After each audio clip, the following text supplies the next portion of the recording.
আপনি আপনার আত্মবিশ্বাস কিভাবে বাড়াবেন? কি করলে সবসময় কনফিডেন্ট থাকা যায়? আজকের ভিডিওতে আমি এই বিষয়টা নিয়ে কথা বলব। আত্মবিশ্বাস কিভাবে বাড়াতে পারবেন? এটা নিয়ে কথা বলার আগে আমি আপনাকে একটা প্রশ্ন করতে চাই। আপনি কি কখনো কোনো ছোট বাচ্চা দেখেছেন যে নিজেকে নিয়ে কনফিডেন্ট না? ২ বা ৩ বছরের কোনো বাচ্চা? আমি সিউর আপনি কখনো দেখেননি। বাচ্চাদেরকে দেখবেন তারা এমন আচরণ করে এজ ইফ তারা পুরো পৃথিবীটাকে ওন করে। কে কি ভাবলো, কে কি বলল, কিছুতেই তাদের কিছু যায় আসে না। আর আপনি নিজেও কিন্তু ছোটবেলায় ঠিক সেম মানুষটাই ছিলেন। Full of confidence. So the reality is কেউই ছোটবেলায় আত্মবিশ্বাস ছাড়া জন্মগ্রহণ করে না। কনফিডেন্স খুবই ন্যাচারালি আমাদের মধ্যে থাকে। আর এটাই আমাদের ডিফল্ট সেটিং। সো আপনার যদি মনে হয় কেন আমি অন্যদের মতো কনফিডেন্ট না? তাহলে আপনার এই প্রশ্নটা একটু চেঞ্জ করে নিজেকে আস্ক করতে পারেন, আমার মধ্যে যে ন্যাচারাল কনফিডেন্সটা ছিল সেটার কি হয়েছে? বা কোথায় হারিয়ে গিয়েছে? মেবি আমি কিছুটা বলতে পারবো কি হয়েছে। ছোটবেলায় হয়তো কেউ আপনাকে খুব কড়া করে বকা দিয়েছিল বা হিউমিলিয়েট করেছিল।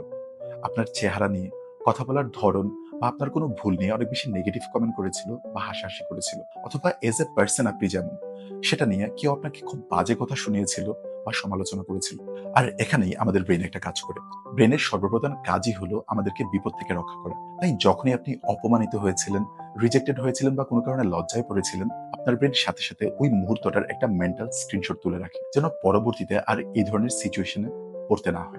আর এছাড়াও আমাদের ব্রেনের নেগেটিভিটি বায়াস থাকার কারণে ব্রেন ন্যাচারালি নেগেটিভ ইনসিডেন্টস বেশি মনে রাখে কম্পেয়ার টু পজিটিভ কোনো এক্সপেরিয়েন্স। আর পরের বার যখনই আপনি নতুন কিছু করতে যাবেন, যেমন নতুন কারোর সাথে কথা বলা বা ইম্পর্টেন্ট কোনো মিটিং এ নিজের মতামত প্রকাশ করার মতো সিচুয়েশনে ব্রেন আপনাকে বারবার সতর্ক করতে থাকবে যে সাবধান, যদি আবার ভুল হয়ে যায় বা যদি আবার মানুষ হাসাহাসি করে, বি ভেরি কেয়ারফুল। এবং পসিবল হলে নতুন কিছু করারই দরকার নেই।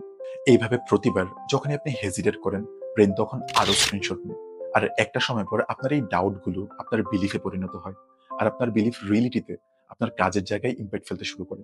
ফলে আপনি নিজেই ভাবতে শুরু করেন, আমি আসলে কনফিডেন্ট মানুষ না। আর ঠিক এভাবেই আপনার ন্যাচারাল কনফিডেন্সটা হারিয়ে যায়। হারিয়ে যায় বলাটা ঠিক হবে না অ্যাকচুয়ালি। এখনো আপনার ভেতর কনফিডেন্স আছে। জাস্ট এই কনফিডেন্সটা আপনার সেলফ ডাউট, ভয় আর নিজেকে নিয়ে নেগেটিভ বিলিফের অনেকগুলো লেয়ারের নিচে চাপা পড়েছে। আর আপনি বিশ্বাস করেন এই লেয়ারগুলোই আপনার পার্সোনালিটি। বাট আপনার এই ভার্সনটা আপনার অ্যাকচুয়াল পার্সোনালিটি না। এটা আসলে আপনার প্রোটেক্টিভ মেকানিজম। সো কিভাবে আমরা আমাদের এই ন্যাচারাল কনফিডেন্স আবার ফিরে পেতে পারি? খুবই সিম্পল। আপনাকে শুধু এই ভয়, নেগেটিভিটি, বিলিফ সিস্টেম আর সেলফ ডাউট এর লেয়ার গুলোকে রিমুভ করতে হবে। এটা কিভাবে করা যায় এর জন্য আমি আজকে ৩ টা মেথড শেয়ার করব। ১ম মেথড হচ্ছে, যখনই আপনি নোটিস করবেন আপনার ইনার ভয়েস বলছে, "আমি তো এটা পারব না" বা "আমি গুড এনাফ না", তখন একটু থামুন। আর নিজেকে প্রশ্ন করুন, এটা কি আসলেই সত্যি?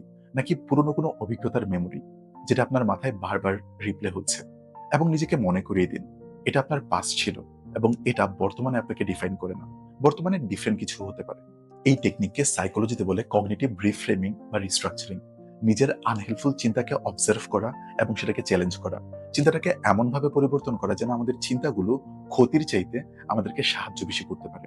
দ্বিতীয় মেথড হচ্ছে, নতুন কিছু করা বা ডিফারেন্ট ভাবে কিছু করার ট্রাই করুন। এবার এটা যত ছোট কিছুই হোক না কেন। অ্যাক্টিভিটির জায়গায় কোনো পরিবর্তন না এনে আত্মবিশ্বাস ফিরিয়ে আনা একরকম অসম্ভব। যদি না আপনি ড্রাগস নেন আরকি। আর যেকোনো নতুন কিছু করার পর সেই ছোট অ্যাচিভমেন্ট গুলোকেই কালেক্ট এবং অ্যাপ্রিশিয়েট করা শুরু করুন। আপনার মনে অনেক ডাউট থাকা সত্ত্বেও সেটাকে ওভারকাম করে প্রতিবার যখন আপনি নতুন কিছু একটা ট্রাই করেন বা অ্যাচিভ করেন, এবার সেটা যত ছোট কোনো ইমপ্রুভমেন্টই হোক না কেন, সেটাই আপনার নিজের জন্য একটা প্রমাণ হয়ে দাঁড়াতে পারে। প্রমাণ যে আপনি ক্যাপাবল। দুনিয়া আপনার সম্পর্কে ভুল ছিল এবং আপনার কষ্ট হলেও আপনি কঠিন কাজ করতে পারেন। এই এভিডেন্স গুলোই ধীরে আপনার আত্মবিশ্বাসকে সেলফ ডাউট এর লেয়ার গুলো থেকে উপরে নিয়ে আসতে হেল্প করবে। বেশিরভাগ মানুষের জন্য শুরুর এই পথটা বেশ কঠিন। বাট যত আপনি এই ছোট সাকসেস গুলোকে একসাথে করবেন, আপনার ব্রেইনে একটা পজিটিভ ফিডব্যাক লুপ তৈরি করবে, যেটা আপনার নিজেকে বিশ্বাস করার কারণ দিবে এবং পরের কাজগুলোকে সহজ লাগবে। নিউরোসায়েন্সে এই বিষয়টাকে বলে নিউরোপ্লাস্টিসিটি। আর তৃতীয় মেথড হচ্ছে টক্সিক এনভায়রনমেন্ট, যেখানে কনস্ট্যান্টলি আপনাকে ক্রিটিসাইজ বা হিউমিলিয়েট করা হয়। এমন জায়গায় থেকে নিজের কনফিডেন্সকে নার্চার করা অনেক কঠিন। তাই নেগেটিভিটি থেকে দূরে থাকার ট্রাই করুন। সেটা হোক মানুষ, জায়গা, হ্যাবিট বা যেকোনো কিছু। অনেকে আমাকে প্রশ্ন করে যে আমার বর্তমানে বাসার মানুষরাই অনেক টক্সিক। এক্ষেত্রে আমরা কি করব? এই ধরনের সিচুয়েশনে ফিজিক্যাল ডিসট্যান্সিং পসিবল না হলে সাইকোলজিক্যাল ডিসট্যান্সিং করব। মানে কার কথা আমরা কনসিডার করব আর কার কথা কনসিডার করব না, সেটার বাউন্ডারি তৈরি করতে হবে। বেশিরভাগ ক্ষেত্রেই দেখা যায় যারা নিজেকে নিয়ে আন্ডার কনফিডেন্ট, তারাই অন্যদেরকে ক্রিটিসাইজ বা ছোট করে কথা বলে। সো তাদের কথায় নিজেকে ডিফেন্ড করার আসলেই প্রয়োজন আছে কিনা সেটা নিজেকে প্রশ্ন করুন। এবং মোস্ট ইম্পর্টেন্টলি, ভবিষ্যতে নিজের জন্য একটা সেফ স্পেস তৈরি করতে স্কিল আর রিসোর্স বিল্ডিং এ ফোকাস করুন। লাইফে যাই ঘটুক না কেন এই ৩ টা জিনিস রিলিজিয়াসলি প্র্যাকটিস করার ট্রাই করুন।